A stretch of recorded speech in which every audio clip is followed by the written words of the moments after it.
They don't want to be held responsible for what they didn't do. And just dealing with her, she's not going to stop until they are held responsible. They are two faces in what's been a long and tough 10-year fight to find the person responsible for a violent sex crime inside an East Louisville apartment. Salisa Luster survived that brutal rape, but she and her mother have never given up on hope on finding justice in this case. But in the past 10 years, the mother-daughter duo ran into several roadblocks, and they reached out to the WHAS11 News I-Team for help. For the past 4 months, the I-Team's Derek Rose has been investigating their case and discovered a sexual assault survivor who was victimized once by her attacker and unfortunately again by the system. $4.5 million. It was the announcement that was supposed to help bring Cheryl Ellis and Salisa Luster the answers they've searched for since 2008. That money is going to be used to buy new and additional equipment to test DNA, and it's going to be used to hire and train more people to ensure that this backlog never happens again. $4.5 million to clear Kentucky's backlog of untested sexual assault kits. Among those kits, one from the night Luster was attacked inside her East Louisville apartment near 64 and Hurstbourne.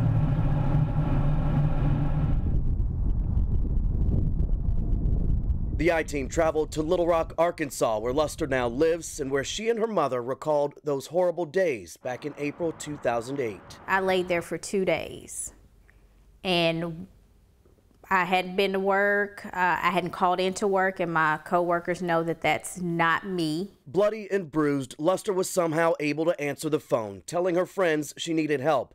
Then she answered a call from her mom. I would ask her, "Are you okay?" And she would say no. I'd say, "Well, what happened?" "I don't know."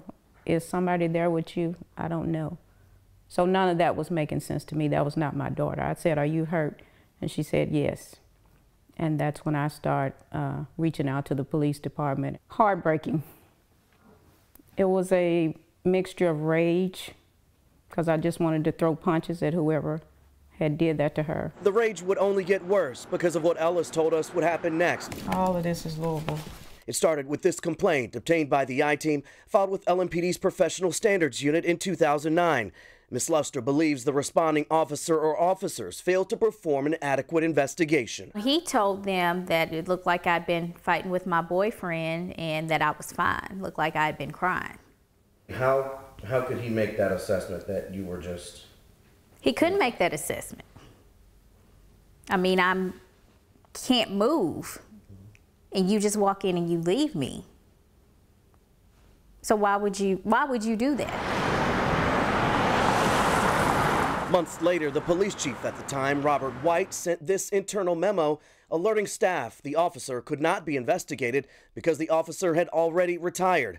As for the sexual assault case, it too would be closed because of a lack of evidence, as referenced by current Chief Steve Conrad in this 2012 letter to the family, apologizing for the officer's behavior, telling Ellis, "Your daughter deserved better." It was useless.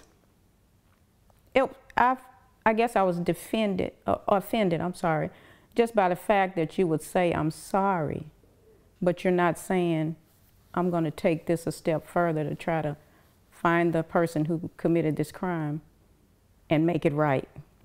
Making it right is not apologizing on a letter. Conrad also told Ellis a second investigation would not be any more fruitful or successful than the first one, citing the poor initial response, lack of possible suspect DNA, information about the attacker, lack of witness, and significant passage of time. You can't tell a mom whose daughter has been beaten and raped that you're closing the case and it's done. Because as a mother, I have an obligation to my daughter to make sure that I do everything to get justice for her. So nothing is going to be closed until Mom says it's done.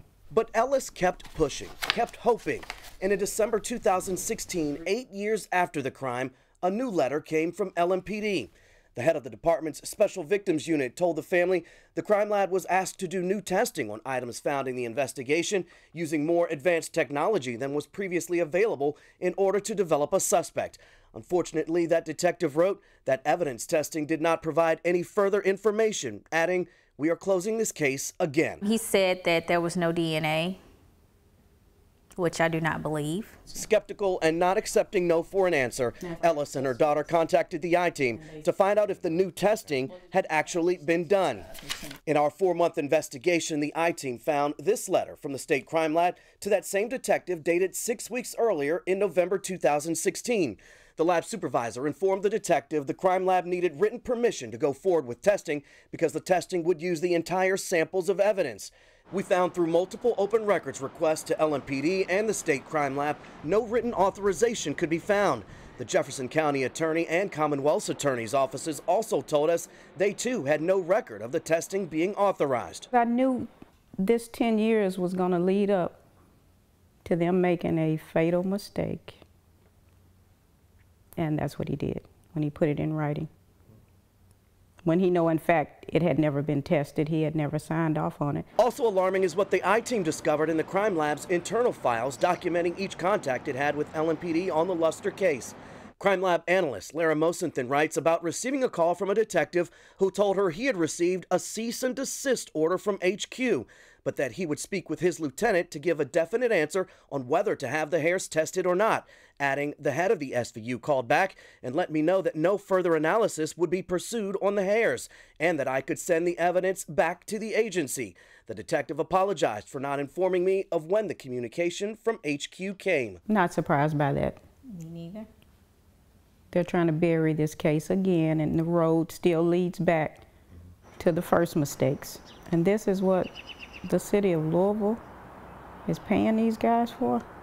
This is the type of behavior that they exhibit for crime victims. This is going to stop with us. The I-Team sent multiple requests to LMPD's Public Information Office asking to sit down with Police Chief Steve Conrad and the detective about the discrepancies found by the I-Team. A department spokesperson twice declined our requests. It shows all the mistakes that they've made. It shows the negligence, the incompetence. It puts these guys in a light that the city should be looking at them thinking, you know what, we're going to have to go in that office and we're going to have to clean it out, starting with Conrad from top to bottom. And Lester has since gotten married and started a family and is a public speaker on sexual assault awareness. Neither she nor her mother say they are giving up on it, at the very least making sure evidence there, as we mentioned in that report, is tested, and ultimately want to find her attacker and have that person prosecuted. One other person wanting to make sure that happens is Attorney General Andy Beshear. His office is aware of the I-Team's investigation and is reviewing the handling of this case. His response to what we found in our report tomorrow on 11 at 11. For the I-Team, I'm Derek Rose, WHAS 11 News.